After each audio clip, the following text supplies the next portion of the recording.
Staying in shape is a daily commitment, but it's that daily part that can get a little mundane, right? So I want to thank all of the ladies you met today for creating cool spaces for Black women to learn Pilates. I learned a lot today, and I hope you did too. Thanks so much for watching, and be sure to be the reason why somebody smiles today.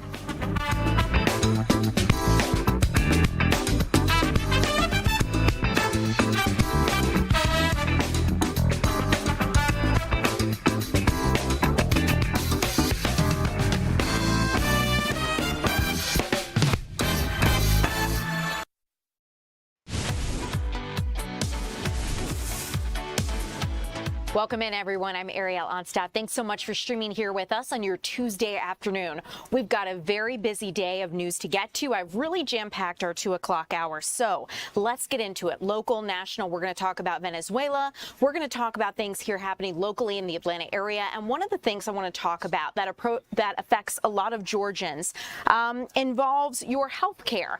A second deadline is approaching here in the state of Georgia to get enrolled for health care coverage just in time for February. Now, we know the deadline is January 15th. Congress has still not worked out a solution as it relates to extending Obamacare subsidies. That was a huge debate during the government shutdown and part of the reason why we faced that last year. But a lot of Georgians now at this point have dropped their health insurance already because they say it's just too expensive to afford without those subsidies. There are still options for those who are uninsured, however, and our Kevin Stewart has been digging into this for us. Kevin joins us live. Kevin, so many people facing these uncertain outcomes here in 2026. I understand you're ready to break it down for us. Let us know what options do exist for people who need help. First, let me give you some more detail about what you were just talking about a moment ago. So far, according to the state, at least 191,000 people have dropped their health insurance through Obamacare in the state. 191,000 people. That's an incredible amount of people. And with the deadline coming up on January 15th to get coverage for February 1st, that number is likely to increase, especially with no deal in place.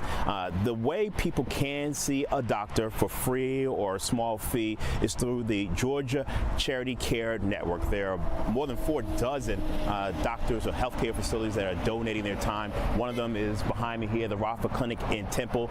It services 5 West Georgia counties. I had a chance to talk to them today. I also talked to the Morehouse School of Medicine's Heal Clinic. They service the immediate metro area of Atlanta. They say they've been seeing more people in recent years because of lack of insurance, and they're prepared for what's next. Take a listen. Because right now people are struggling to just make their daily bills, to afford groceries, to pay their rent. Costs are very high. They can't afford for their insurance premiums to double or triple. In a lot of cases, we're seeing that. It depends on the region. It depends on what type of plan they have through Obamacare. But if they don't have those subsidies, so many people will have to drop their insurance, and we're already seeing that. And that's where people are going to end up needing to use our clinic more.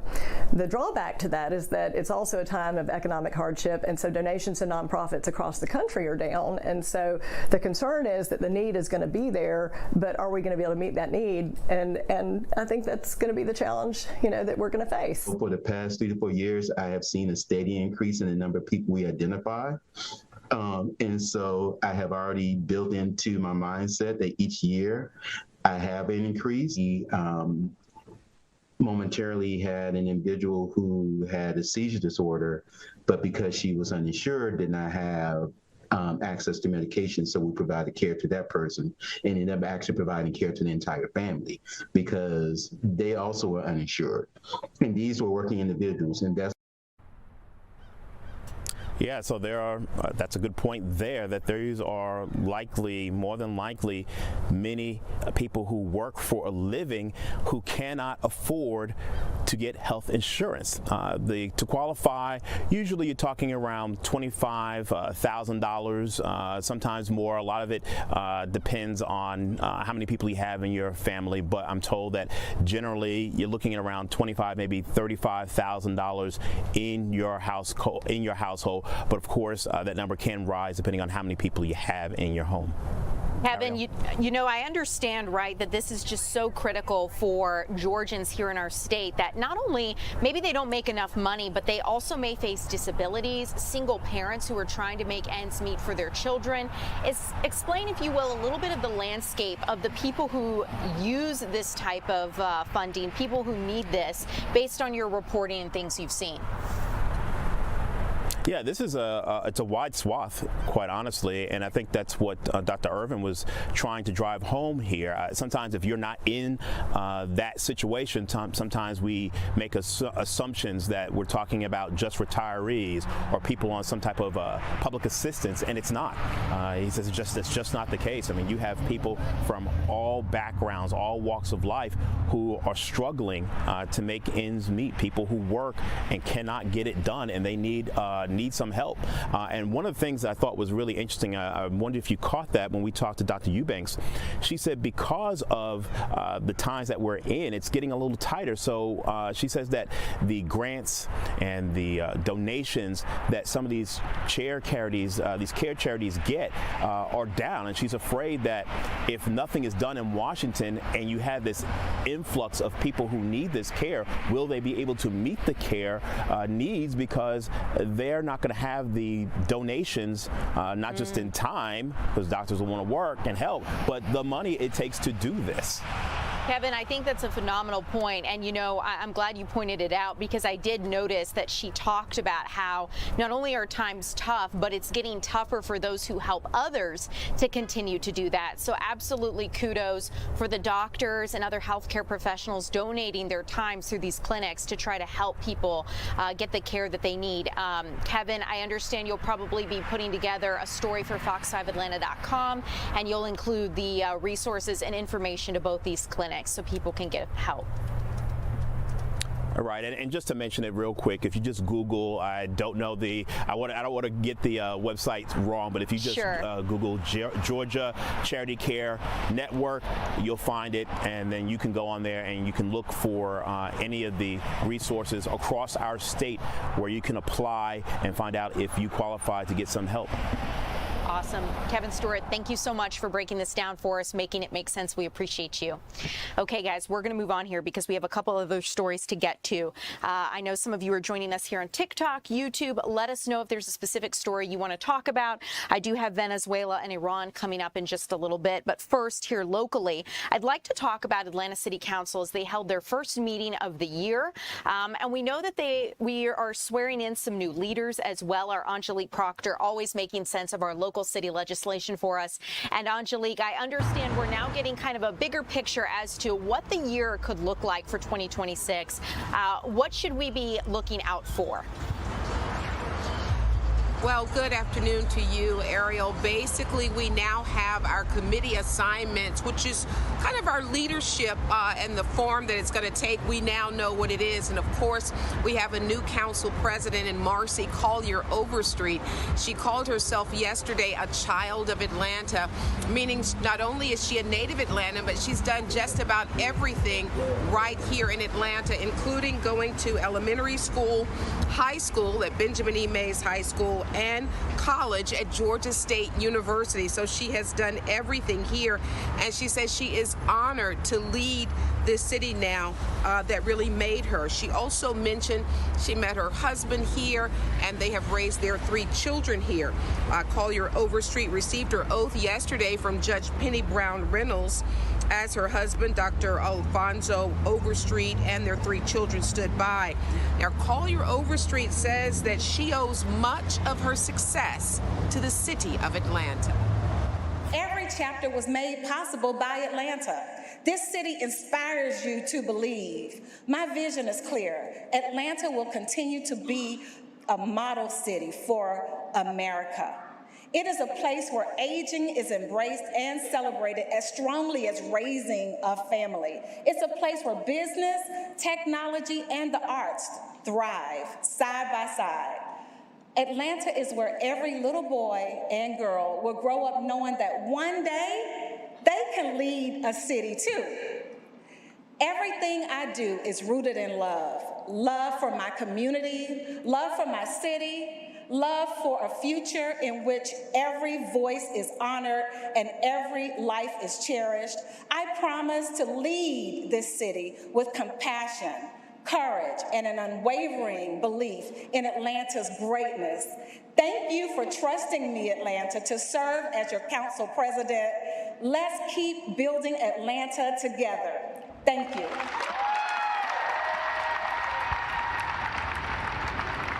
And of course, one of the biggest jobs she has as council president is to make those committee assignments that we talked about earlier. So returning as public safety chair is District 10 Councilwoman Andrea Boone. This is a powerful committee that presides over the police and fire departments, as well as the law department and the Citizens Review Board.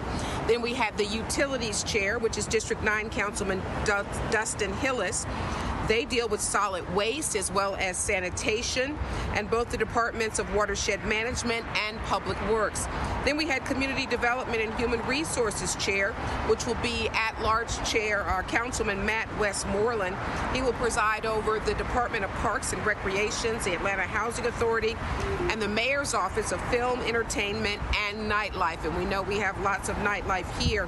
The Department of Transportation will be chaired by District 6 Councilman Alex Wong. They deal with Hartsville-Jackson, which of course is the world's busiest airport, as well as MARTA, which is going to be crucial here as the World Cup comes to Atlanta, and the Atlanta Regional Commission. Our zoning chair is going to be District 8 Councilwoman Mary Norwood of Buckhead, who deals with matters related to subdivision zoning and sign ordinances. And the finance chair, the money man, will be District 1 Councilman Jason Winston. He will have control over the compliance, contract compliance, as well as the departments of human resources, finance, and procurement. And the last committee assignment is the chair of the Committee on Council. That is District 3 Councilman Byron Amos. That committee presides over all of the operations of council and its employees, as well as the Office of Research and Policy and the Office of the Municipal Court. So that is our leadership team, and we will be watching. Eric? Absolutely, we'll be watching. Thanks for breaking it down for us, letting us know what to expect in the new year with our committee leaders. I have no doubt 2026, especially with the World Cup on tap, is going to be a very busy year for our city. So Angelique, thanks so much for joining us and making it make sense. We appreciate you. Okay, guys, we've got a lot of other news to get to. Something I want to let you know happening here in the state is that we just heard back from the Georgia Secretary of State's office, and that a special election date has been set for Congresswoman Marjorie Taylor Greene's seat. So let's get into it. That special election to fill her seat is going to be held on March 10th. Now, the Georgia Secretary of State's office says if a runoff election is needed for whatever reason, that is going to be held April 7th. The Congresswoman, you may remember, announced her intention to resign from her seat last year. And District 14 represents a variety of Georgia counties like Catoosa, Chattooga, Dade, Floyd, Murray, Paulding, Polk, Walker, Whitfield, and parts of Cobb County. Yesterday marked Marjorie Taylor Greene's final day serving as Congresswoman. So we'll continue to keep you updated as people put in their names to run for District 14's seat. But in the meantime, let's continue on with some other news that I want to get to. Looking out here nationally, we know that President Trump actually met with GOP lawmakers today to strategize ahead of the midterms this year. You're taking a live look at the White House right now, and we know that things are going to be interesting for a variety of reasons. There was a sudden death of a California congressman, Doug LaMalfa, so this gives Republicans a razor-thin majority, and now it's getting even slimmer. They want to maintain that. Meanwhile, Democrats are preparing their own talking points. So at this newly named Trump Kennedy Center today in Washington, the president gave Republicans what he wants to be their message, their talking points ahead of the midterms in November. We know this meeting was planned before the situation in Venezuela, but Trump's takedown of Nicolas Maduro adds a midterm wild card. Most Venezuelans are praising the president's move, but they don't vote in United States elections. Democrats have also made it clear affordability is going to be their key message in November. They want to put pressure on Republicans and the administration to address address high costs of health care, housing, and groceries. And they want to flip the majority. But to do that, Democrats are going to need at least 3 seats in the House and 4 in the Senate come November. We could see the president continue to rely on the military as a policy tool here in the new year. Listen to part of what the president had to say during this meeting with GOP lawmakers.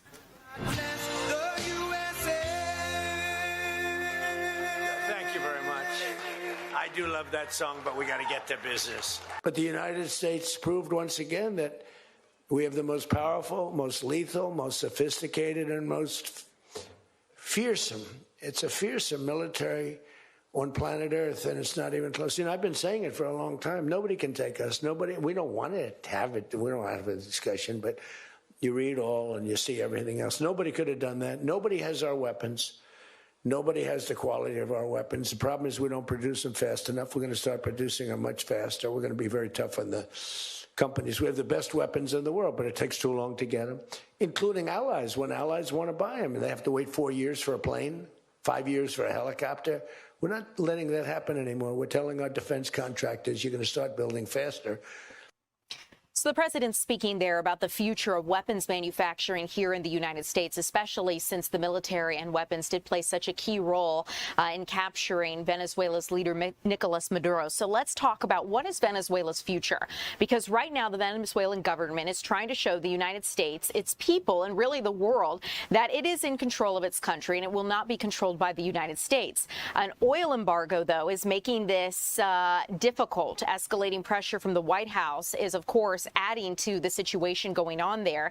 Colombia, we know, is increasing security at their border crossings. More soldiers, more guards. They're trying to keep things intact in case things were to go south in Venezuela and hundreds of thousands of refugees were to flood towards Colombia or to other Latin American countries.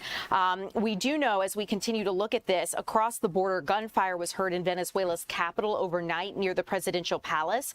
Police say they were shooting at unauthorized drones, but there are serious questions that a lot of people have about who is really in charge of Venezuela right now, who is running the country. Maduro's vice president, Delcy Rodriguez, was sworn in as interim president, but she's in a tough spot. She's caught between hardline military leaders at home there in Venezuela, and she's also facing Trump's administration, who they're demanding cooperation and wanting her to toe the line as to what the president wants in terms of cooperating with policy goals and, of course, reviving oil infrastructure there in the country. It's unclear if Maduro's arrest is going to be the start of a regime change there in Venezuela. President Trump says opposition leader Corina Machado, who just won the Nobel Peace Prize, and she had also won Venezuela's election previously before Maduro declared himself in power. The president has said she will not be Venezuela's next leader. It's also one thing I now want to let you know about, too, is she has said she is heading back to Venezuela as soon as she can, because now she feels it's safe to do so without Maduro there in the country. But again, she will not be Venezuela's next leader, according to the president. He said in a news conference Saturday that she did not have the support of the people. Meanwhile, Colombia, other Latin American countries are standing firm against the United States involvement. We know that Colombia's president has said that he will personally take up arms if President Trump tries any new military moves on his country. So that's something we're going to continue to keep you updated on. Keep in mind that the United States has put an oil embargo on Venezuela, which further strains their economy. But we're going to continue to follow this for you guys. Another thing, as we look at the Maduro side of things and where Nicolas Maduro stands, he appeared in court. In case you missed it, you're looking at sketches there from the federal courtroom. He appeared in court on Monday, and he proclaimed his innocence. We know that his arrest continues to divide lawmakers in Washington. They learned a little bit more about how the United States was able to capture him in a classified briefing, but he was whisked away by helicopter to his first court appearance. He told the judge at his arraignment that he's innocent, he's not guilty, and he is still president of his country. He's facing drug and weapons charges. But on Capitol Hill, administration's officials, including Secretary of State Marco Rubio, did brief congressional leaders behind closed doors about this operation, telling them how it went down and things that they didn't know before it happened. No minds appeared to change, as you might imagine. We heard from Senator Chuck Schumer, who said that the United States was out of line in doing from this. We also heard from Speaker of the House, Mike Johnson, who said that this is overdue and the president needed to act. The House Speaker also said to stay tuned for further developments. But there is a lot that we're still going to monitor on this, because this is going to be a very interesting trial that we're going to see play out here on United States soil. We also learned a little bit ago that Energy Secretary Chris Wright here in the United States does plan to meet with oil executives later this week in Miami to talk about what comes next for Venezuela. So as you heard from the president on Saturday, there's going to be a lot that they're going to do to revive the oil infrastructure there in the country, and they expect that oil executives are going to play a role in that. Energy analysts have talked about the massive investment needed to rehabilitate Venezuela's oil sector. And keep in mind, when you look at the economy as a whole, there's not really a large incentive for big oil companies to spend. Gas prices are not very high right now, so low gas prices don't necessarily encourage this kind of development and investment, and gas prices may continue to drop. So these are all things that factor into what the future of Venezuela could look like, especially in the interim as we talk about where the country is headed. I see over 500 of you have now joined our TikTok live, so if you have questions about Venezuela or things that we're covering today, just let me know and I will try to answer your questions on YouTube as well. If you guys have anything you want to know, just let me know. We can touch on Venezuela again a little bit later, but I do want to let you know where we stand with Iran, because as you might imagine, everything is connected when you look at the global picture that we are entering when it comes to 2026. As of right now, we know at least 17 people have died. And protests against Iran's economic leadership. These protests have reached their 10th day today, and President Trump renewed his threats over the weekend, saying the United States is going to continue to intervene if any more protesters are killed in those demonstrations. The president has continued to say the United States will get involved if protesters are killed. However, we do know that the death toll for protesters has mounted. No action yet from the White House. Anti-government protests have been sparked by an economic crisis in Iran. And as we've continued to look at this, we've seen more civilians join the protests. One thing to keep in mind as well is that human rights activists report that at least 17 people have died and more deaths could be coming. The protests started December 28th, but Iran's foreign ministry spokesman is accusing both Israel and the United States of making comments that, quote, encourage violence.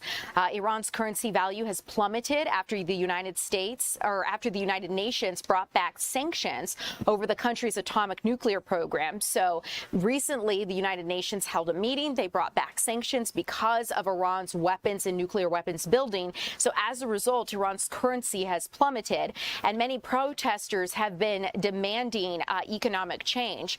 Some are now calling for freedom and the removal of Iran's authoritarian leadership. And one thing that leadership in Iran has continued to say is that rioters will be put in their place. On Monday, Iranian officials announced they're going to begin actually handing out payments each month to every household to help with surging food prices. So that is something new and different. But this monthly handout equates to roughly $7 United States dollars. So that just puts it into perspective where the Iranian rial stands in terms of the United States dollar. As we continue here, guys, I want to continue to get you updates of some other stories. We're going to take a look at your weather forecast as it comes up. I also want to get you a check of an ongoing fraud investigation that's unfolding in Minnesota, and moves from the Pentagon to censure an Arizona senator because of his remarks. This is unheard of, and it's something that is continuing as of right now. So we're going to talk about it coming up next.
Welcome in, everyone. I am Ariel Onstadt. Thanks so much for streaming along here with me on your Tuesday afternoon. I want to take a brief moment to address some of the comments we're getting here on TikTok. Nicole, as it relates to the Venezuela situation, you said, I agree Maduro's illegitimate presidency was overdue, but I don't like the position we are in. Nicole, I've heard a lot of people share your opinion and sentiments that you're saying.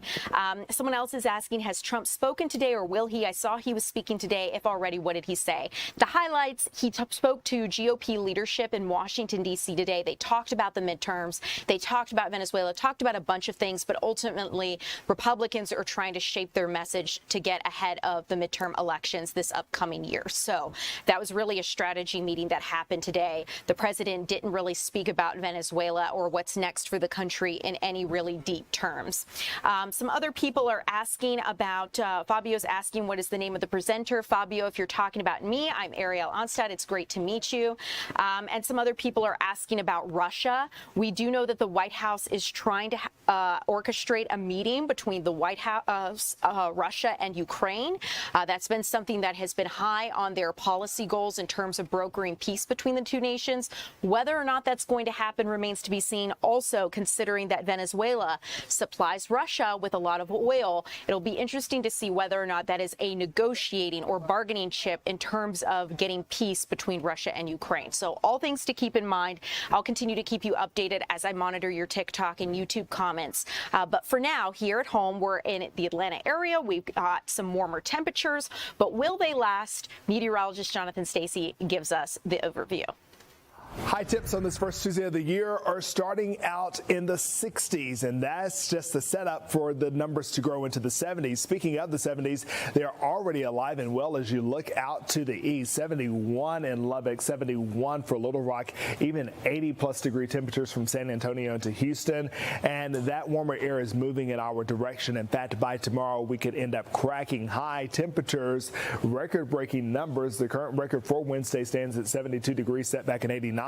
We're posting a high of 73 degrees, 71 for Thursday, 72, tying the record of 49, set back in 1949 of 72. But with all this heat building, Friday could also be the day in which a cold front says, okay, enough is enough. And with all that moisture in place as a cold front comes through, we could crank out some severe storms, especially across the Mississippi River Delta and the Mid-South. Those storms will eventually move in our direction. So let's time out the energy here. You can see that there are rain chances in the forecast for today, tomorrow, and Thursday. A couple spritzes or sprinkles can't be ruled out, rolling through during the darkness of night. Most will be turned off by morning. Thursday, the same setup, but that's just really the precursor and the outlaying of the clouds that will lay the groundwork for what will be a stormy end to Friday and a stormy start to the work week, or the weekend, that is. 60% chance for rain on Saturday. Those rain chances coming down during the back half of the weekend. So as you can see the big picture here, there's a front that's going to sneak through the area. We have clouds out and about today ahead of that front, and once again we'll throw out a few showers. Not anything to be concerned about. High pressure makes a quick pass across the Tennessee Valley over the Appalachians. It's out of here, and then it opens the door for that southerly moisture just to stroll in and take over the southeastern United States. So you can see those wind streams bringing in that moisture from the south, and that's what these storms are going to really have to juice them up as that cold front nears the Mississippi River. Look at the teaming up of this line. That line will be quite aggressive, producing potentially damaging wind gusts, and yes, there is a threat for tornadoes. We'll continue to time the system out, but it looks like the timing is lining up that the line will reach and roll over our neck of the woods after the sun has gone down, meaning that these storms should lose a bit of their bite as we get into the overnight hours going into the wee hours of Saturday morning. As they stroll through the area, they will definitely be a hefty rainfall maker, but by and large, the severe risks will likely be eliminated with the next round of big-time storms that roll through our area. Until then, temperatures are on their high horses. 70-plus degree temperatures start tomorrow. 73 for Wednesday, 71 for Thursday, 72 for Friday. By Saturday, you can see the rain is out of here. Temperatures starting to take a back seat, but then they stumble and fall as we kick off a new week. For Crazy temperatures for January, so warm. We'll continue to keep you updated as we approach those rain chances and, of course, the cool down that Jonathan was talking about. In the meantime, though, I want to let you know about something that's unfolding on Capitol Hill, because Pentagon Chief Pete Hegseth wants to censure Arizona Senator Mark Kelly. And you may remember just about 6 weeks ago, this Arizona senator appeared in this video urging service members to refuse unlawful orders. It's now at the center of an unfolding Pentagon action. Secretary of Defense Pete Hegseth characterizes Kelly's role in this video as undermining military discipline. Kelly, however, calls it freedom of speech. So the Pentagon has officially started what it calls retirement-grade determination proceedings against the senator. And if this process moves forward, Kelly could lose his retired Navy rank as captain and even see his military pension reduced. In a statement, Pete Hegseth and Donald Trump, this is according to Mark Kelly, he said in a statement, Pete Hegseth and Donald Trump don't get to decide what Americans in this country get to say about their government. Arizona political consultant Stan Barnes calls this decision a pivotal moment in U.S. history with long-term political impacts on the line. So we're going to continue to keep you updated on this. It is rare for the Pentagon to take action against a sitting United States senator, but this kind of gives you an idea of just how personal and intense the political landscape really is these days, especially as we get closer to the 2026 midterm election. Another big story I want to keep you guys updated on involves Governor Tim Walz and his announcement to not seek re-election in Minnesota. At this time, we know he was once a rising star in the Democratic Party, and now he is facing how to get his state of Minnesota, out of a massive fraud scandal. As we continue to look at where things stand, Walz says he must focus on tackling the breathtaking scale of welfare fraud in his state. It's recently been dominating headlines and getting him plenty of criticism from the president, but numerous federal agencies are actually now taking a look at the fraud involving child daycare centers in the state. And more than 90 people, mostly from the Somali community, have been charged. But lawmakers in Washington want to understand how this happened in the first place. House Oversight Committee Chairman James Comer has invited Walz and his attorney general to testify before Congress, and says Walz ending his campaign doesn't change the situation. With Walz out the door, the governor's race there in Minnesota is now an open field for Democrats. And we know that Fox News reported U.S. Senator Amy Klobuchar is fielding calls encouraging her to run. So we could see more from the senator as we continue here in just a little bit. Guys, as we look out to things that are happening right now, I want to continue to keep you updated, because we know that Governor hopeful Jeff Duncan and former lieutenant governor here in the state of Georgia is on the stand on Capitol Hill right now, talking presumably about the January 6 attacks, which happened a year ago today. So maybe let's listen in just for a little bit and hear what he has to say. They've committed themselves in this time to save our republic as we know it. And it's no small thing. Thank you. Sky? I have a lot of hope in the fights that we've been part of collectively in this nation in the past and what we can do in the future. You talked about Philadelphia. I'm going to be taking my 10-year-old son to Philadelphia this year, but we spent New Year's in Williamsburg because we're visiting all of the sites. And what impressed us as a family when we were there was how much people have done in the past with less than we have now. We have defeated a king. This country also defeated the institution of slavery, of not just in this country, but of millennia of ordering society where some are on a pedestal and others are dehumanized. This country overcame that too, and it was all because of the people. It was all because of the will of people in their everyday lives, making a decision that they were going to rise above whatever barrier is out in front of them. And we see that in our work at Democracy Forward every day, where we see people across this country figuring out how they can engage in this matter. When large law firms and big corporate institutions won't go to court to challenge a president that's taking away, by the way, their very rights too, people in this country have shown up to do that work So I get a lot of inspiration and hope from that, and we're seeing that it is something that really transcends people's backgrounds and ideologies. And I think there's this moment in this crisis to create a catalyst for real change. But all of us are going to have to do our part. Every single person, not just the lawyers, not just members of Congress, not just the people running for office, everyone. And I think that we'll see people step up to the plate. We the people. Thank you very much. Thank you, Chairman. Thank you very much. To Gentle Lady yields back. Let me say for our final panel, that hope and inspiration we heard very clearly from your testimony here today. I thank you for that testimony. I'd like to. Well, House Democrats are holding a hearing there on Capitol Hill talking about the January 6th riots and the anniversary. We did see Georgian Jeff Duncan there, once a Democrat, now Republican, or excuse me, once a Republican, now Democrat, running for the governor's race there. And he just vanished right before we came out live. He was speaking. We'll see if we can come back to him. If we see him pop up again, I'll let you know, given that you guys would probably be interested, being that we are approaching the midterm. So we'll keep an eye on that. But in the meantime, coming up, we are actually going to talk a little bit about data centers here in Georgia, where they stand and how some communities are really trying to figure out rules. We're in this new era of technology. Artificial intelligence is becoming a bigger part of our everyday lives. How do we govern these data centers that pop up in our own backyard? We're going to talk about that coming up next.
Welcome in, everyone. I'm Ariel Onstadt. Thanks so much for streaming along here. If you've got questions about stories you want to see covered, put them in our TikTok or YouTube chats, and I'll try to get to them.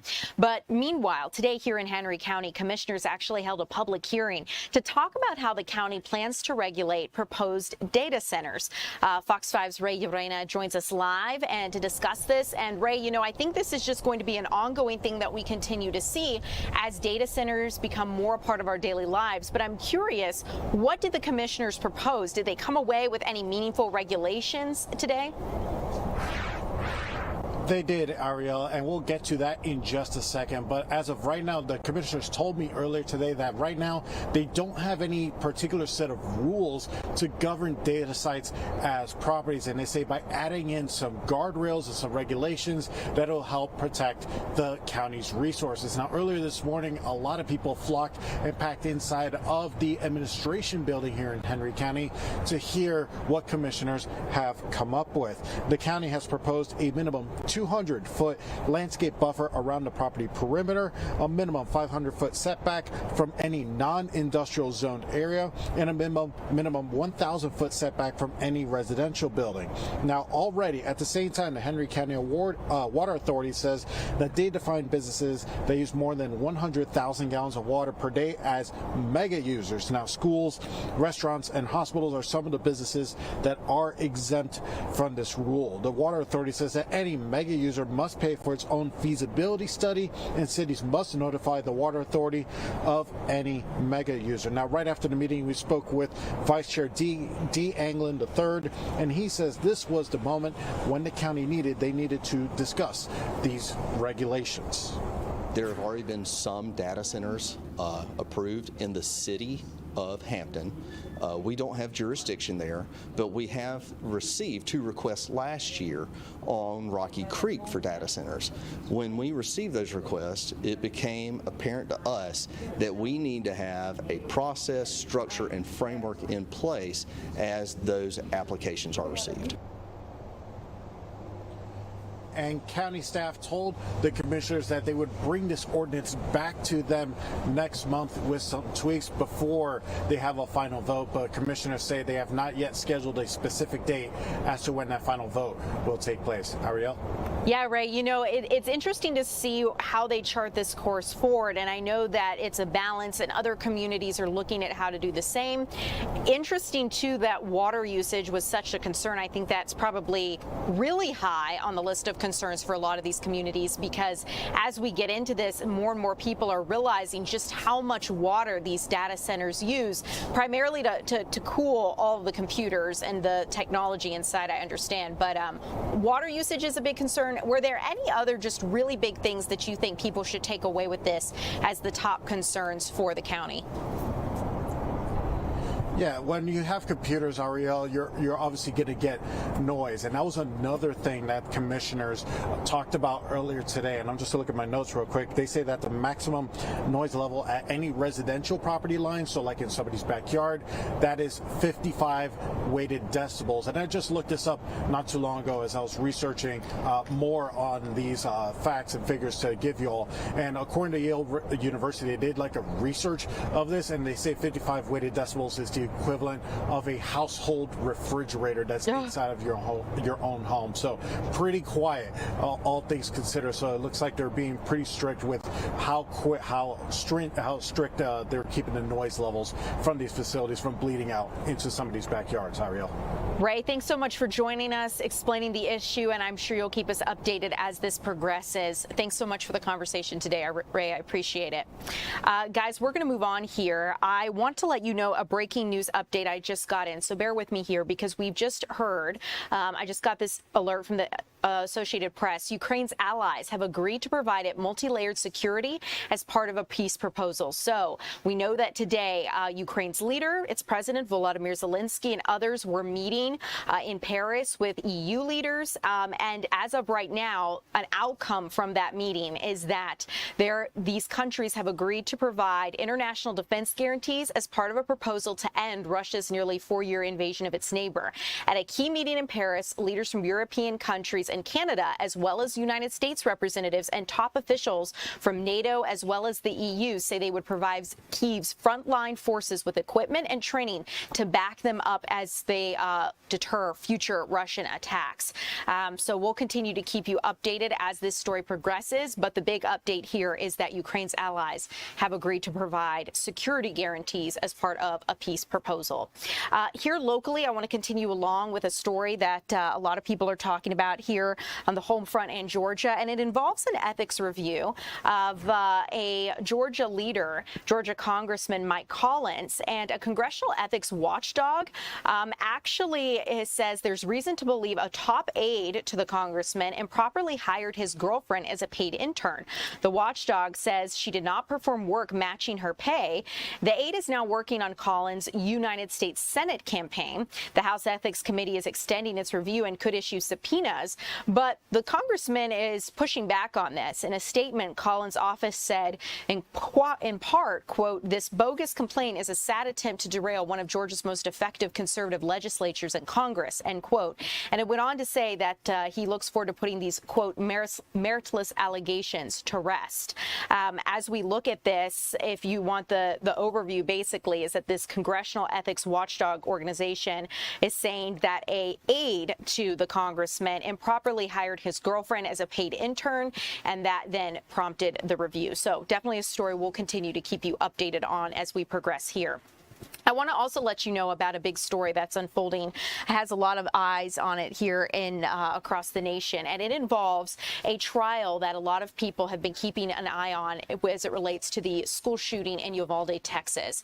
Today, a trial began for a former school police officer accused of not doing enough to protect the children during that school shooting. You may remember 19 students and 2 teachers were shot and killed May 24th of 2022.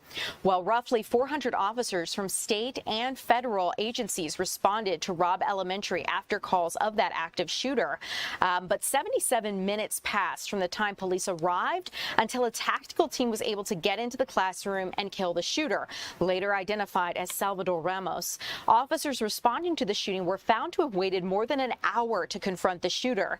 Adrian Gonzalez was one of the first officers to respond to the shooting, and he is the one facing a jury today. This is a very big thing to keep in mind because, as we heard from both the opening statements from the prosecution and the defense, both were talking about what you would see today. The defense attorney actually said that jurors are going to leave this case not the same person that they came into it as because of how traumatic this trial is going to be. It's expected to last about 2 weeks. There was a panel of 12 jurors and 4 alternates selected yesterday after 100 people were dismissed, saying they had already formed opinions on the case, therefore they were let go. But Adrian Gonzalez faces 29 counts of child abandonment or endangerment. And I'd like to let you listen in now to about a minute from both sides, from the prosecutor as well as the defense attorney. The prosecutor started off his opening statement very emotional. The monster who hurt those children is dead.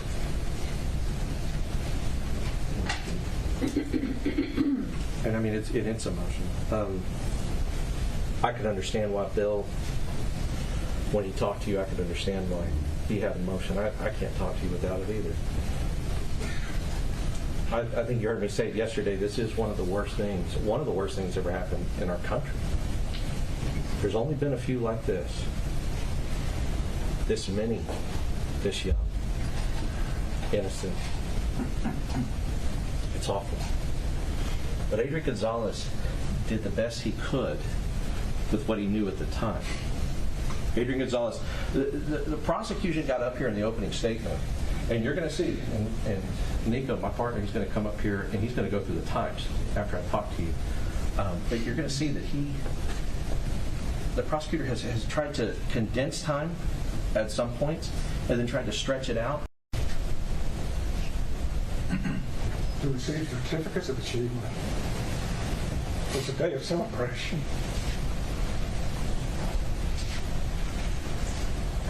After the celebration, they returned to their homes and to their classes. They turned off the lights and they watched movies because it was a light day. Some of the kids got to go to recess. Just down the road was Hillcrest Funeral Home, and a man named Gilbert Lamons was working at the funeral home. It was about 11:30 when a truck crashed through a rail and into a ditch. So he did what any of us would do. He went to check on the driver to see if he was okay. He and Cody Brasino left the funeral home, walked across the street, got close to the ditch, when they were met with a man who exited the truck. You're listening in as both attorneys present their opening arguments to the courtroom. You got to hear a little bit first from the defense attorney, who talked about how Gonzalez did what he could at the time, knowing what he knew, emphasizing that it was a fluid situation and the former officer was trying to assess where the gunman was and where the gunfire was coming from. We also heard from the prosecutor, who talked about how ultimately in his opening argument, he talked about ultimately how the police officer did not do enough and did not do enough to impede the shooter as they waited for help to arrive. So definitely a trial we're going to continue to keep you updated on here on Fox Local. But in the meantime, coming up, I want to talk about how a local organization is working to get food for families after the holidays. Our Chris Rosenthal takes us there coming up.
Well, the holidays may be over, but the need for food for many families is still ever present. So an Episcopal church in Marietta actually provided packed meals to families. These packages can feed a family of 4 for 2 weeks. Just incredible. Our Chris Rosenthal shows us how. Yeah, I think we all remember the SNAP benefit crisis that happened last year, and so many groups and churches and organizations really stepped up to help feed people that were in need, and the Episcopal Church of St. Peter and St. Paul here in Cobb County was no exception. But they've been here all along. They've been doing this, feeding people for about 8 years now, and are continuing to do so. They do this every month. They're here giving out food to the community, giving boxes of food that will last a family of 4 for several weeks. They're doing that today, and I caught up with Tom Martin from the church, and he just tells me a little bit about why this is so important. Well, we've been doing this for 8 years, and we see an ongoing need for people that have food insecurity. And we would say we probably 70 to 100 guests come in here to get some food, and that serves about 300 to 400 people because they each have families, and that's never diminished. It's been the same, and we see it slightly increasing even now. I think the beauty of this effort is not only do they get some food, they get a box of non-perishables that feeds a family of 4 for 2 weeks, 6-pound frozen chicken, quarter milk, box of cereal, loaf of bread, but they also have an opportunity to come in and have a conversation with one of our counselors, and no one's ever turned that part down. They don't have to do that, but they all come in, and then we talk to them about any issues might be going on in their life. We have some resources on a sheet that we give them to help with that, and then we pray for them if they want to. And that's been a big part of this ministry, is not only the food insecurity, but letting them know they're cared for and that this church cares for them. And if we have follow-up issues, we follow up with them to make sure that these issues are getting solved, or at least that they know who to contact for these issues. We can't solve all of them, but we enjoy trying to address them the best we can. So you can come here, get some counseling, and then walk out with food for your family. Yeah, we like to think of it, we're going to give you some physical nourishment and some spiritual nourishment. We're going to try and address both those parts of your life. You know, if people want to help, if people, you know, what can they do, and what would you need? Well, first, what can they do? They could call the church office, Episcopal Church, St. Peter and St. Paul, 770-977-7473, and let them know they want to help Hope for the Hungry, and have the office give their contact information to Tom Martin, and then I will reach out to them and see how they might want to volunteer. Now, what would we need? We could always use a lot of canned goods like non-perishables to come, and that's just more that we can give out then. And so that's the biggest need we have. Money donations, obviously, that would help too, but we absolutely turn that around and use that to feed the people that are in need. The need is not diminishing. If anything, it's increasing. And if people are in need, how do they take advantage of this? They come and see us on the first Tuesday of every month, and we start at 10 and we end at 1. And please reach out to us. And if there's a need in between those Tuesdays, please call the church office and let them reach out. Have them tell them that Tom Martin is who they want to talk to, and we'll get back to them. How does it make you guys feel? Oh, it's the best thing that we do, I think. When you're dealing with people in need and you're talking to them FaceTime, that helps you grow as an individual more than anything else. And it also aligns with where Jesus went. When Jesus said, love thy neighbor, the homeless people are neighbors. It's not necessarily the neighbor in East Cobb, Tony East Cobb, which is fun, but it's the people that your neighbor are the ones that can't really live the life that God wants them to live. You know, speaking of neighbors, where are these people, where are these people coming from? Are they coming from all over? All over Atlanta, south of Atlanta, east, west, all over, outside the perimeter, inside the perimeter, Marietta. We have some people from Douglasville here today, and just all over. You know, with your station's help, we can get the message out so anyone in need can come here. We want everyone in need to come here. Yeah, so it's not just people in Cobb County. It's anybody can come use your... Anyone in need. And again, if you want to benefit from this program, receive some food, receive some counseling, they have it here at the church, Episcopal Church of St. Peter and Paul in East Cobb. And they have it from 10 to 1 on every first Tuesday of every month. Awesome. Wonderful, Chris. Thanks so much. A great way to help feed families and, of course, help people who need food this holiday. Now, holidays are over, but as we look ahead, because the need doesn't stop just because the holidays ended. Well, and I love the spiritual message that he had behind what they're doing out there. So inspiring and so generous. What do we have for 3 o'clock, Tom, Ariel, as we approach? I feel like we're going to be talking about a lot of cases of fraud. A couple of lawmakers at the state capitol in trouble. A couple special elections happening in the wake of that. We got Tim Walz up in Minnesota just announcing, it was an AP News alert that just crossed a couple of minutes ago. A lot of people calling on the governor to resign in the midst of some major fraud allegations happening in that state. And a local woman accused of committing fraud against an ex-boyfriend surrounding a child custody case. So we're going to check in with Doug Evans and, of course, check in with meteorologist Jonathan Stacy as it pertains to what the rest of this week's forecast is going to do. So let's still ahead in the 3 p.m. hour. Yeah, I'm excited for it, Tom. Thanks so much. And thank you guys so much for streaming with us. We've got all of that on tap here coming up next.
Good afternoon, everybody. Welcome to the 3 p.m. streaming hour here on Fox Local. So glad you're with us this afternoon.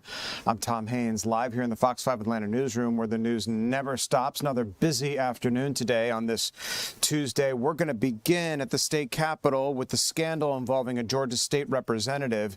The Democrat facing federal charges now for fraud involving pandemic-era unemployment benefits. Let's get out to our Deidre Dukes, who's standing by live. Deidre, you spoke to the Secretary of State's office today about a pending special election to fill these seats.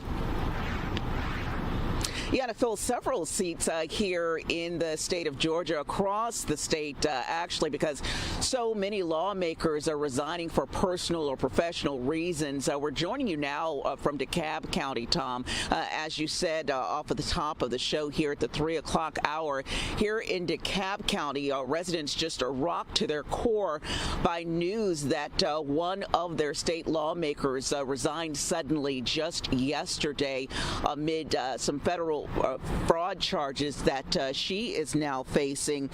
That representative is Democratic State Representative Karen Bennett. A federal grand jury indicted the Georgia lawmaker on fraud charges on Monday. Now, she allegedly obtained nearly $14,000 in fraudulent pandemic unemployment benefits, and it's the latest in a string of legislative resignations in recent months, with several lawmakers leaving office for personal reasons or to pursue higher office. And this has triggered a wave of special elections across the state. And as of Tuesday, we were told that 5 special elections in Georgia are either underway, that would include out in Cherokee County. They're scheduled or awaiting the official order from Governor Kemp to formally call the election. That, of course, includes one of the highest profile races, that of the seat vacated by Georgia Congresswoman Marjorie Taylor Greene late last year. We learned this afternoon that the special election to replace her is slated for March 10th.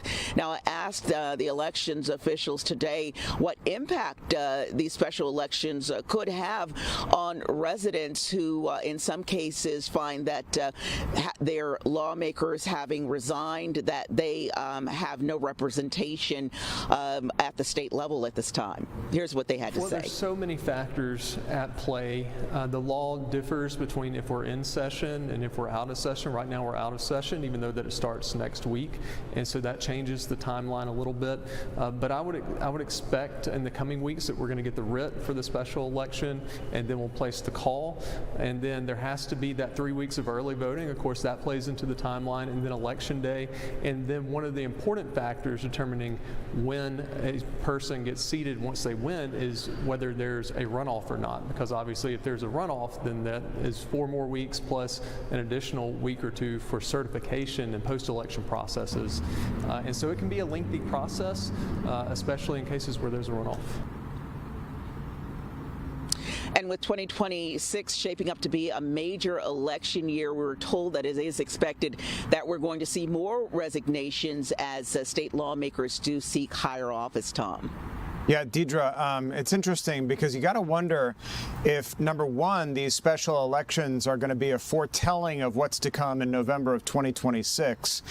And it'll sort of be a good audition for the state, not that it needs one, but for running this big midterm election that's going to happen here in about 10 months, where some big seats, and I'm talking about the governor, the U.S. Senate seat, and many others to come. This is sort of a primer of sorts for what's to come in November.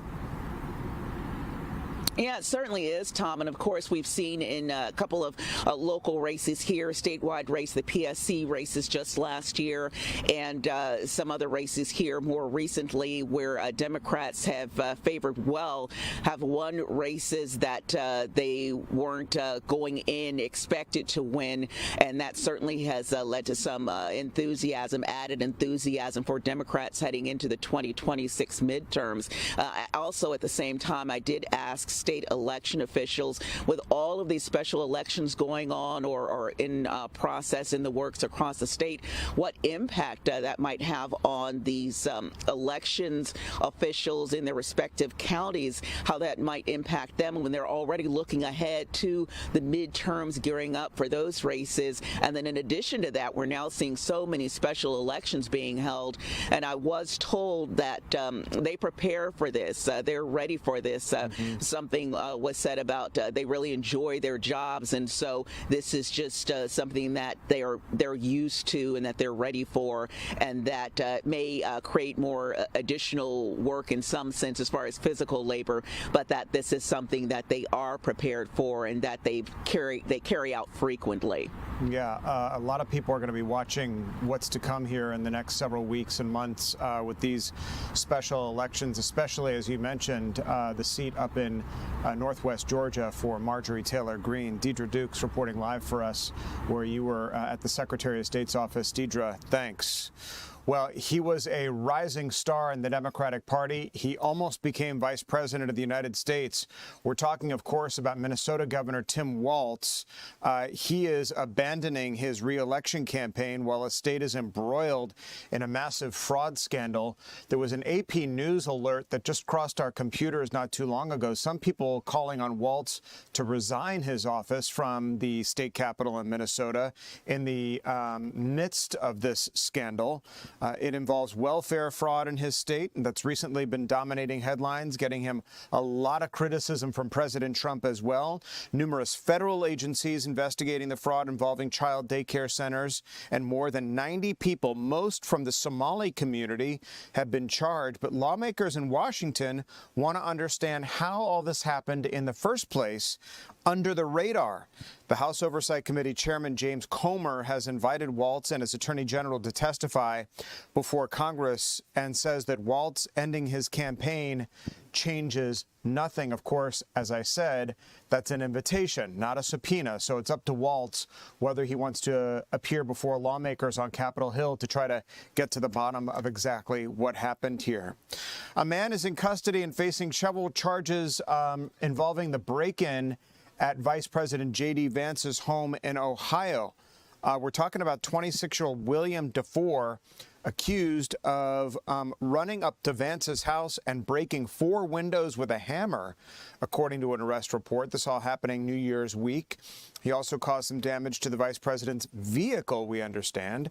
A U.S. Secret Service agent witnessed the incident, and when that agent asked DeFore to stop, the suspect took off running, the arrest report says.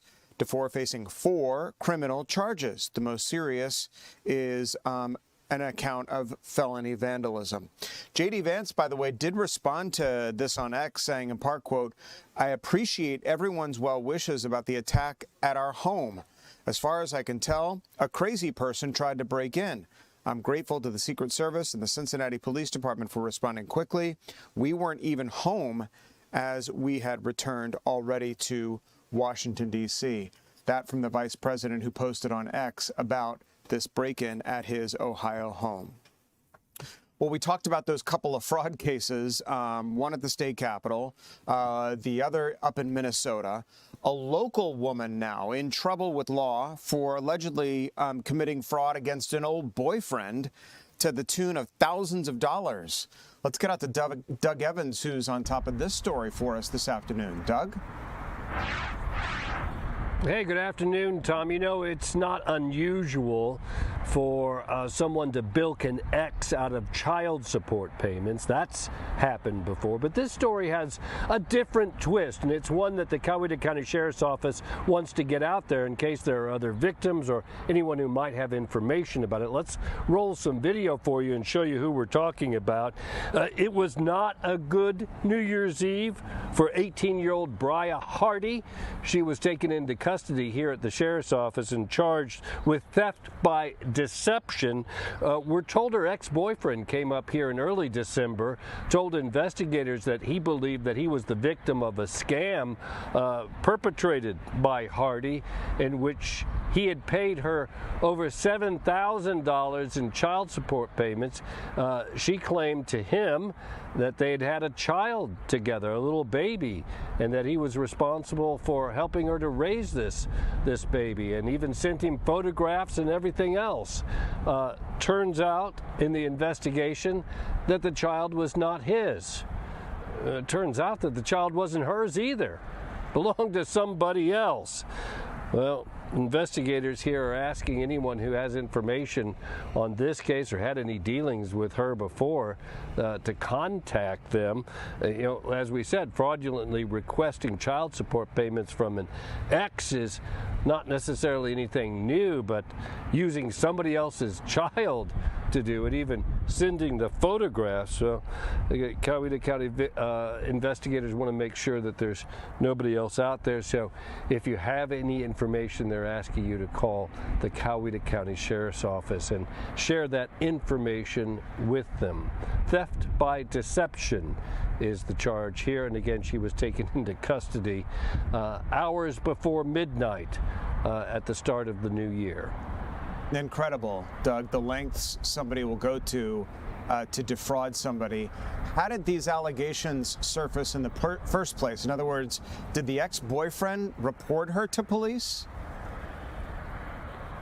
He must have suspected something, Tom, for him to come forward here to investigators in early December. Then they started at work on his allegations, learned that the child was not his. In fact, the child belonged to somebody else. There is a child.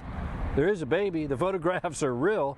Trouble is, it doesn't belong to her or him. She apparently used somebody else's baby to convince him that it was his and hers, and he had some responsibility to the child. Kudos for him, paying $7,000, helping her to raise this child or whatever through financial support, but apparently it wasn't warranted in this case.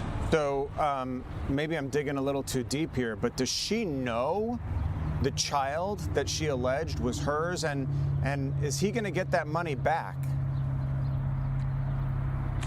Well, it's going to be up to the court, I think, as this case meanders through the legal system now, to see if he gets any restitution in the case. That's certainly something that'll probably be on the table from the prosecutor's office here. In terms of whether or not, she knows the child, that's we simply don't know that. Yeah. Great investigative reporting there. Doug Evans, live for us in Coweta County with the bust of this woman fraudulently claiming it was her child to this ex-boyfriend and getting $7,000 worth of his money. Doug, thanks for that. President Trump is meeting with GOP lawmakers today, strategizing the way forward. We talked about the midterm elections coming up in November. It's going to be big for the president because it's going to mean whether he is able to hold on to the House of Representatives, which is important not only for his legislative agenda, but it's important for the president himself. The last time he was in office and the last time the Democrats were in charge in the House of Representatives, it was one impeachment case after another. The Republicans in the Senate aren't as likely to lose their majority, so all eyes are really focused on the House of Representatives, which is why the president met with them today. He spoke to those lawmakers. Let's listen to a little bit about what the president had to say in advance of the November election. Thank you very much. I do love that song, but we got to get to business. But the United States proved once again that we have the most powerful, most lethal, most sophisticated, and most fearsome. It's a fearsome military on planet Earth, and it's not even close. I've been saying it for a long time. Nobody can take us. Nobody. We don't want to have it. We don't have a discussion, but you read all and you see everything else. Nobody could have done that. Nobody has our weapons. Nobody has the quality of our weapons. The problem is we don't produce them fast enough. We're going to start producing them much faster. We're going to be very tough on the companies. We have the best weapons in the world, but it takes too long to get them, including allies. When allies want to buy them, and they have to wait 4 years for a plane, 5 years for a helicopter. We're not letting that happen anymore. We're telling our defense contractors, you're going to start building faster. All right, so the president speaking to GOP lawmakers today in advance of the November election, a little bit of a pep rally, if you will, laying out some agenda items for the 2026 legislative year. Talking there about the situation in Venezuela, how important the military is, how important the military operation was in this capture of Nicolas Maduro and his wife. Speaking of the Venezuelan government trying to show that it is cooperating with the United States, but an oil embargo is escalating pressure on that country, with the White House making their mission of recovery much more difficult after Maduro's capture. There are serious questions about who is running the country now. Maduro's vice president, Delcy Rodriguez, was sworn in as interim president. There's talk that she is in close contact with Secretary of State Marco Rubio and the administration about ways forward in Venezuela. So the goal of the administration is to provide stability to that country in the wake of what happened there over the weekend. And just installing a new leader. The president was asked about the woman who had won the Nobel Peace Prize for her opposition efforts to Maduro. Her party, many say, was the legitimate winner of the last election, not Nicolas Maduro.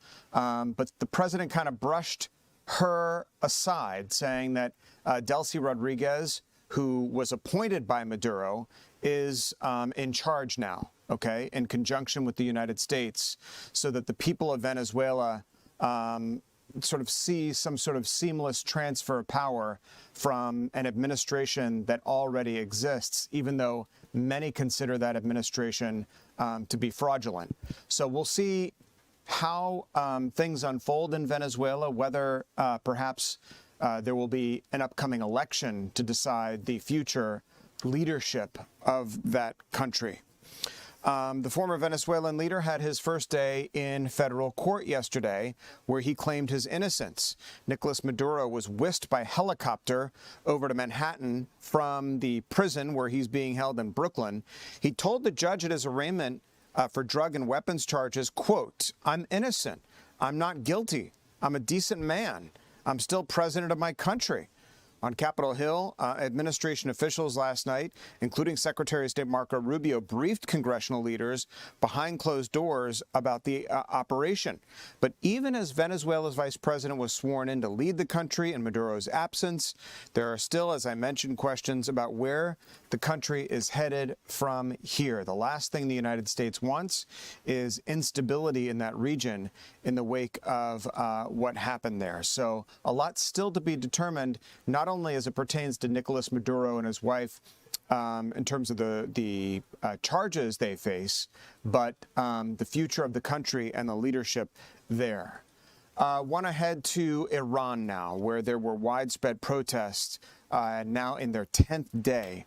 Those protests being paid attention to very closely by President Trump, who renewed threats over the weekend that the United States will intervene in those demonstrations if any protesters are killed. Those words holding more weight, certainly, after American troops captured the Venezuelan leader, an ally of Tehran, nonetheless. Human rights activists reported at least 17 people are dead in the demonstrations that began on December the 18th. Iran's foreign ministry spokesperson accusing both Israel and the United States of making comments that, quote, encourage that violence. So a lot happening around the world. When we come back here, we're going to check with meteorologist Jonathan Stacey about our weather and touch on some other stories that are making headlines this afternoon as the 3 p.m. streaming hour here on Fox Local continues.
Welcome back, everybody, to the 3 p.m. streaming hour, joined by meteorologist Jonathan Stacey. So I'm driving into the station this morning and looking around. I'm like, God forbid, we have a bright, sunshiny morning. It's like, where has the sun gone for the past couple of days? Yesterday we had fog. Today we just had some overcast skies. How long is this pattern that we're in going to stick around? It's very indecisive. So it's like we wake up and it's like, do I need to prepare for rain, or is it just a day in which sunshine is kind of shut out? And today, in stark contrast to yesterday, the sun did not come out. and we've been really covered up in the cloud cover all day long. And you can tell that by not looking at just the satellite imagery, but the temperatures. They were really stunning today. We climbed into the mid-60s yesterday, and today some locations haven't even hit 60 at all as a result of the stifling cloud cover. 57 in Carrollton, 57 also in Blairsville, and 61 here in Atlanta. Eaton leads the way at 68 degrees. I think 70s are shut out for today. 50s by night. Tomorrow we'll start out with another round of cloud cover. It makes a comeback for Wednesday. While Wednesday will look more like today to start, by the afternoon there will be a difference in how the sky looks and how the air feels as temperatures try to find their way into the 70s on the backs of increasing sunshine. So we'll spend the majority of the day in the 50s and 60s, but I think we'll be able to push the mercury over the 70 degree mark for a high temperature of 62 degrees. If we are able to do that, it would match a record set back in 1989. Same for Thursday, maybe falling shy of that record of 73 to a high of 71. Nonetheless, an unseasonably warm streak of days here that continues into Friday.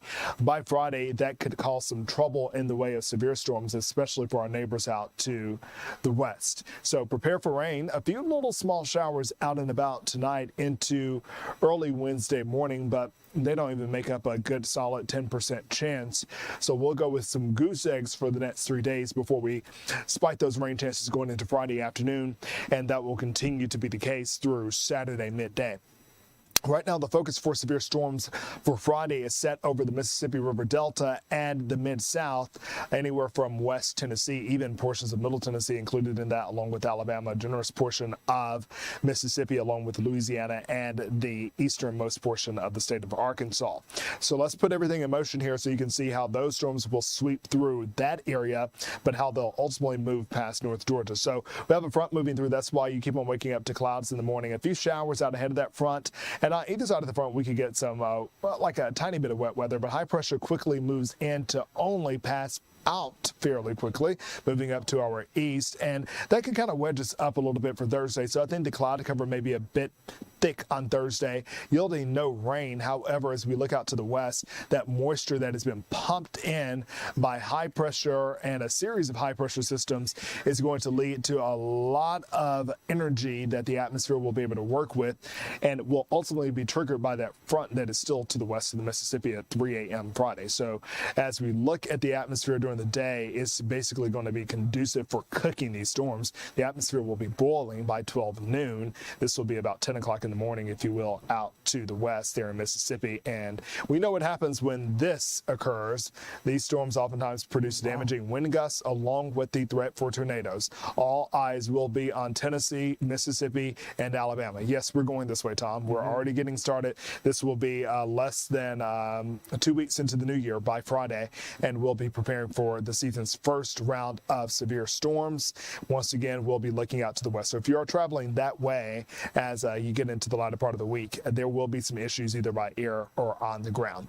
By the time the sun sets, the line moves into North Georgia, and hopefully that will be our saving grace. You can see here that the moisture field thins out a bit, and storms are still pretty potent, but hopefully they will not be severe, and certainly as strong as they are as they move across the deep south. After that, we'll put the cold front to our east, and it will bring in some cold air behind it. Temperatures dropping down into the 30s by Monday morning. It looks like Sunday's a day of transition in which we start out in the 40s, only climbing to highs in the 50s before kind of the bottom drops out, or at least we fall below freezing to kick off the work week to come.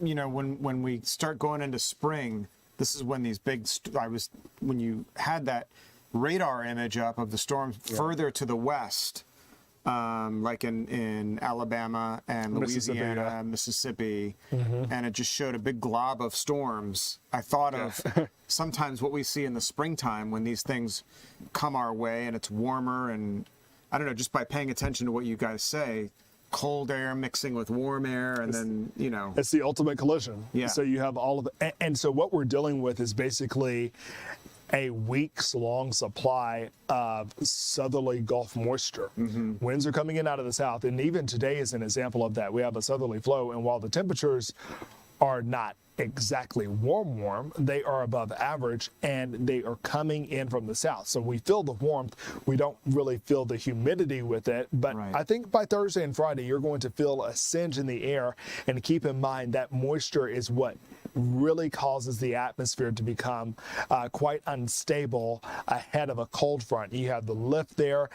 There's also a pretty good idea that we will have some wind shear, which means winds going at different speeds and directions above our heads. And this is the setup here is set up to give us a pretty impressive surround of severe weather. We'll get into the 1, 2, 3, 4, 5 level risk tomorrow based on information that comes in from the Storm Prediction Center. But this will be an area to watch. And this is, once again, this is what we expect possibly at the end of January.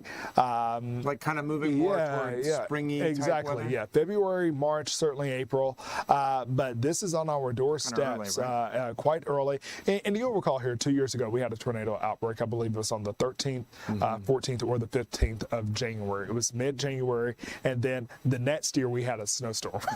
So it was kind of, you just never know what you're going to get around here. But we can definitely tell that this will be the introductory system for the beginning of what is the prime severe weather season around our neck of the woods. Courtney and I yesterday were during a commercial break at 5 o'clock. We're saying, wasn't it like 1 year exactly to the day where we were sleeping in like offices in the station because of the snowstorm that had? I can't remember exactly what day it was, but we felt like it was kind of in January at this time where like air mattresses were being blown up and got quite a bit of snow around here. Inside baseball. Yeah. Inside our living quarters. I know. Not studios. Yeah. But thankfully no ice. Yeah. That was the big thing. No ice. And we were seeing a trend during the month of December where systems were coming up out of the Gulf, and that's generally a good, healthy storm track. Now we're pulling in on these, Great Plains systems as basically we have an open field of moisture across the south. System comes down from the Midwest and basically gives us a pretty solid setup for severe weather rather than winter weather. Good stuff, Jonathan. Indeed. Thanks so much. See you soon. We got some news about childhood vaccines that we want to tell you about this afternoon. There are some changes coming. Some people happy about them, some people not. With the Trump administration announcing that they're going to have some updates that will put the U.S. more in line, according to the administration, with other nations around the world.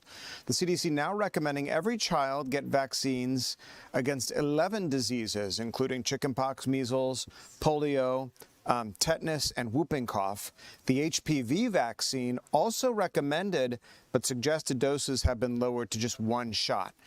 In a post on Truth Social, the president writing in part, quote, "Parents can still choose to give their children all of the vaccinations if they wish, and they will still be covered by insurance." So the president more empowering parents to make these kinds of decisions while making the really super important vaccinations, according to the administration, required. The president going on to say, quote, "This schedule is rooted in the gold standard of science," that according to President Trump. Georgia, meantime, has moved into what is being characterized as the highest level of flu activity, we understand. Chances are you might know somebody who's suffering from the flu, with hospitalizations and deaths continuing to rise. Health officials are urging vaccination and early treatment. A lot of people are asking if the vaccinations that we've been getting address this strain of the flu, to which scientists have said not necessarily. However, it does help mitigate some of the symptoms. Whether that's true or not, of course, is up to you. But they do say that the flu vaccine, even though it's not for this particular strain that's affecting our state so badly, will help you not feel so bad. Some of the unpredictability in the current season comes from a new flu variant, which I just mentioned. It is being dubbed the super flu.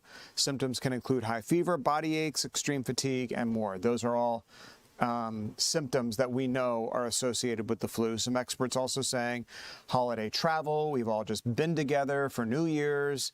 And indoor gatherings, since it's cold outside, are only adding to the problem, in addition to low vaccination rates, which are all contributing to this flu activity. Well, from the flu to losing weight, something that can happen if you have the flu because you don't really feel like eating, right? Or you're just having soup and liquids and things like this. But this is a new weight loss pill. These weight loss drugs have come in the form of injections. Well, now Novo Nordisk weight loss pill is available. It's called the Wegovy pill, and it costs about $150 to $300 a month, depending on the dosage. It's available at 70,000 pharmacies, including at Costco. Cash-paying customers can get the pill soon on the Trump RX platform. Novo Nordisk has a head start in the competitive weight loss market, which is estimated to be worth $100 billion by the year 2030. Well, we reported earlier some breaking news regarding the shooting of a 3-year-old child through stray gunfire. 3 people under arrest, making a first court appearance. We're going to check in with our Tyler Fingert, who was there this afternoon, for the latest in that investigation as we continue.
Three-year-old is fighting for life this afternoon after being the victim of some stray bullets in a shooting. The 3 people arrested in connection with that shooting are making their first court appearance today. Tyler Fingert is covering the trial for us this afternoon. Tyler, tell us what happened in court today and how these proceedings will continue from here.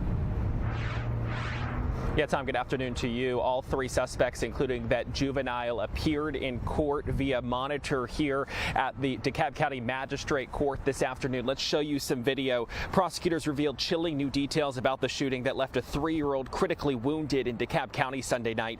Prosecutors said this afternoon the 3-year-old was shot in the head. That news came as DeKalb County prosecutors fought to keep 21-year-old Julius Hughes, 20-year-old Jonathan Tate, and a 15-year-old locked up. Investigators say the shooting happened at around 7 p.m. Sunday night on North Stone Mountain Lithonia Road.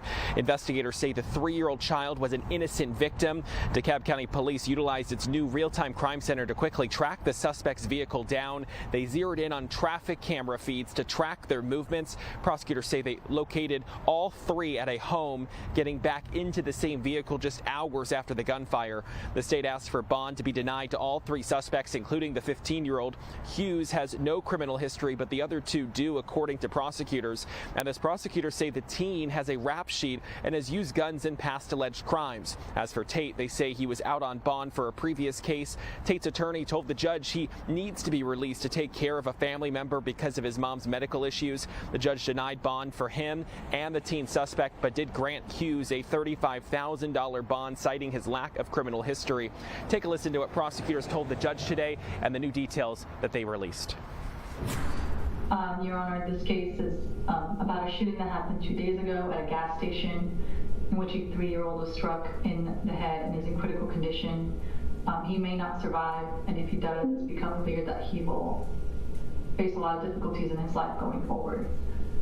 There were multiple video surveillance which allowed law enforcement to quickly ID the vehicle that was used and trace it to a home where all 3 co-defendants were found getting back into the vehicle.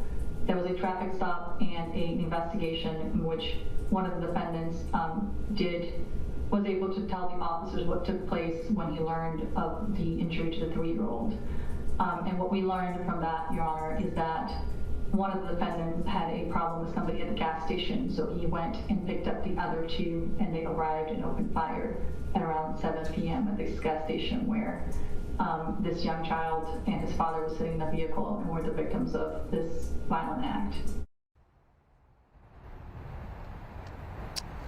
And that was one of the assistant district attorneys here in DeKalb County. She did say during the hearing that from her understanding and what she has seen in regards to facts to this case, that the 3 suspects, all of them did appear to open fire during this incident. We should mention that all of them are due back in court within the next month or 2. Tom. Tyler, this is just such a horrible story, one that I'm sure has the community where that child is from just outraged, afraid. Were any other family members the victim of this gunfire, or was the child who was hit the lone victim here? Yeah, from what we understand, obviously the father was in the vehicle with that 3-year-old child, but it's unclear if that father was injured. We do know that, though, that the 3-year-old was shot in the head. Yeah, very, very disturbing details. Tyler Finkert reporting with the latest this afternoon. Tyler, thanks. We have new information on this watchdog group, a congressional watchdog group, that says there's reason to believe that a top aide to Georgia Congressman Mike Collins improperly hired his girlfriend as a paid intern, we understand. That watchdog adds that she did not perform work matching her pay. The aide is now working on Collins' U.S. Senate campaign. This is sure to come up in the election. The House Ethics Committee is investigating this. We understand that in a statement, Collins' office said in part, quote, "This bogus complaint is a sad attempt to derail one of Georgia's most effective conservative legislators in Congress." It went on to say that he looks forward to putting these, quote, "meritless allegations to rest." That from Mike Collins' office. We have news of the trial that's begun for the ex-officer accused of his slow response to the Uvalde shooting. Adrian Gonzalez charged with 29 counts of child abandonment or endangerment over the massacre at Robb Elementary School that left 19 students and 2 teachers dead. Gonzalez pleaded not guilty to the charges against him. His defense attorney said that Gonzalez did his best with what he knew at the time, emphasizing that the former officer was navigating a fluid situation and attempting to assess who the gunman was and where the gunfire was coming from.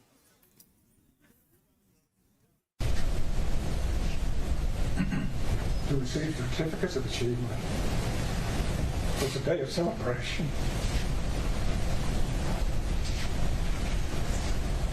After the celebration, they return to their homes and to their classes. They turned off the lights and they watched movies because it was a day, it was a light day. Some of the kids got to go to recess. Just down the road was Hillcrest Funeral Home, and a man named Gilbert Lamons was working at the funeral home. It was about 11:30 when a truck crashed through a rail and into a ditch. So he did what any of us would do. He went to check on the driver to see if it was okay. He and Cody Brasino left the funeral home, walked across the street, got close to the ditch when they were met with a man who exited the truck but got out with a rifle, a high-powered rifle. So as you might expect, they turned and ran. Shots were fired. So they called the police. They called the police for help.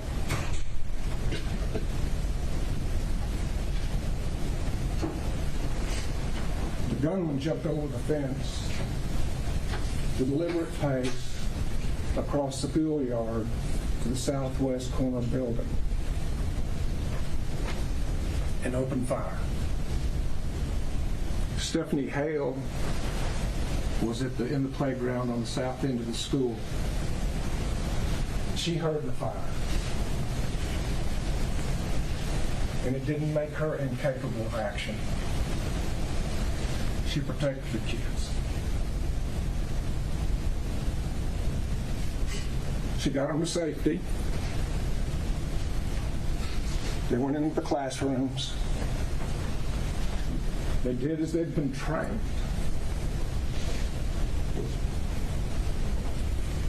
They hid in the dark and waited for help, for the police.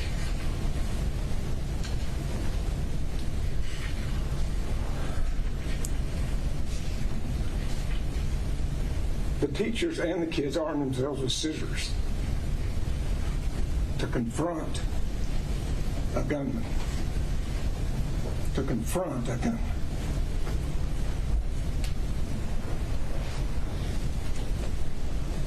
Melody Forrest was also out there that day. She heard the shots fired. She had a concern for the kids. She was capable of action. She ran to where the gunfire was sounding. And there were kids at the south end that were about to go to recess that were told, get back in, get back in, get back in. And she doesn't leave her post until they get back in the west wing. But she stays there so long that when that happens and the last kid enters, she's face to face with the gunman. And he fires on her and she turns to run. And when she turns to run, she trips and she falls. And when she gets up, Adrian Gonzalez, the police officer, is there.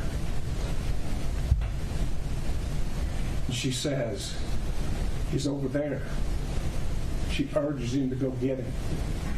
Adrian Gonzalez says, where? Over there. He's wearing black. He's in the teacher's parking lot. The monster who hurt those children is dead.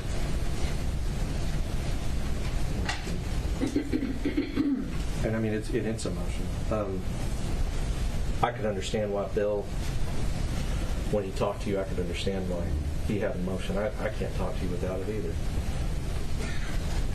I think you heard me say it yesterday. This is one of the worst things ever happened in our country. There's only been a few like this. This many, this young, innocent. It's awful. But Adrian Gonzalez did the best he could with what he knew at the time. Adrian Gonzalez, the prosecution got up here in the opening statement, and you're going to see, and Nico, my partner, he's going to come up here and he's going to go through the times after I talk to you. But you're going to see that the prosecutor has tried to condense time at some points and then tried to stretch it out. But one of the things that you didn't hear in his opening was any preciseness of the times, we heard about a minute. That's not what we're going to do in this trial. We're going to talk about what Adrian knew, what was happening second by second, so that you can understand that we're right. We know that Adrian never was able to confront the gunman. But the prosecution's going to agree, and the evidence is going to prove throughout the trial, Adrian never saw him. The prosecution says knowing the general location. They have to prove beyond a reasonable doubt. And one of the things that you heard the prosecution say, you heard him say that Adrian said, he's over there in the parking lot. He's over there in the teacher's parking lot on the west side of the building. What he didn't tell you is that when Adrian said that, and Nick is going to talk about it, when he said that, this is the parking lot on the west side of the building. When Adrian calls that out, he's over here, all the way on the other side of this building. And as far as being here, calling it out, the shooter had already entered the building at the time that Adrian says he's on the west side of the building in the teacher's parking lot. He does not know. Adrian does not know where he is. But I want to talk about it using this map so that you can get an idea of what happened. First, the issue was that... Oh, sorry. The issue was that... I'm sorry. My assistant's trying to get in touch with me. Yeah, it's fine. Where we start, and just so that everybody can understand. And oftentimes in these kind of cases, we don't use the names of these monsters because that's a lot of times why they do this, right? He's a monster. What he did to these children, what you're going to see that he did to these children is horrifying. It's disgusting. It's terrible. But he didn't start with the kids. The first thing he did before he got to Uvalde Elementary was he shot his grandmother in the face at his home. So she gets shot in the face. He gets in a vehicle. Her house is probably a couple of blocks, so if you can imagine the map extending out here, he gets in a car. He doesn't know how to drive. He gets in a car with that firearm. He comes up Grove Street here, and you're going to see that this right here it's like a concrete culvert. It's got a railing here, and obviously somebody normally would make that turn. This dead ends into this culvert. After shooting his grandmother in the face, he comes down here, blows through this railing, and his car ends up in the concrete culvert. Now this is going to be important because some fascinating testimony on the part of both the prosecution and the defense and the trial for the ex-officer accused of his slow response to the Uvalde school shooting that many of you remember tragically so well. That officer accused of not responding fast enough to take down the gunman involved in that story, facing 29 counts of child abandonment or endangerment over the massacre at Robb Elementary. The trial, by the way, is expected to last about 2 weeks. Of course, we'll continue to follow that here. When we come back, the holidays are behind us. We saw the generosity of our community in donating food for families in need. That effort continues in a pretty unique way this afternoon. We're going to check in with Chris Rosenthal when we come back.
Welcome back, everybody. So happy you're with us for the 3 p.m. streaming hour here on Fox Local. We're always covering breaking news live and when it happens. I'm Tom Haines with you in the Fox 5 Atlanta newsroom this afternoon. Thanks for watching us on Fox Local, whether you're streaming on your device, watching on your television, or you're on our YouTube channel at Fox 5 Atlanta, or if you're listening to us on the radio, 107.9 HD2 FM, we're certainly glad you're with us this afternoon. You know, all the food drives for the holidays may be over, but the need is still out there. An Episcopal church in Marietta is providing meals and meal packages for families in need, and our Chris Rosenthal is there this afternoon. Yeah, I think we all remember the SNAP benefit crisis that happened last year, and so many groups and churches and organizations really stepped up to help feed people that were in need, and the Episcopal Church of St. Peter and St. Paul here in Cobb County was no exception. But they've been here all along. They've been doing this, feeding people for about 8 years now, and are continuing to do so. They do this every month. They're here giving out food to the community, giving boxes of food that will last a family of four for several weeks. They're doing that today, and I caught up with Tom Martin from the church, and he just tells me a little bit about why this is so important. Tell me about how great that need still is. The need is still there. We average about 80 to 100 guests each Tuesday. And each guest might have 4 or 5 family members that this supports. So anywhere from 350 to 500 people. The need is still sustaining. And we feel very honored to be part of helping that need. It's really important to us. Talking about the food that you're giving these folks here, that's in these boxes. You're going to get a box of non-perishables that feeds a family of 4 for 2 weeks. You're going to get a box of cereal, a loaf of bread, 6-pound frozen chicken, and a quart of milk. And it's more than just, with your program, it's more than just food, right? Yes, one of the things we feel strong about is not only can you come here to get food, but you can come inside and have a conversation with one of our conversationalists just about your life, what's going on, how can we help, and we'll pray for you.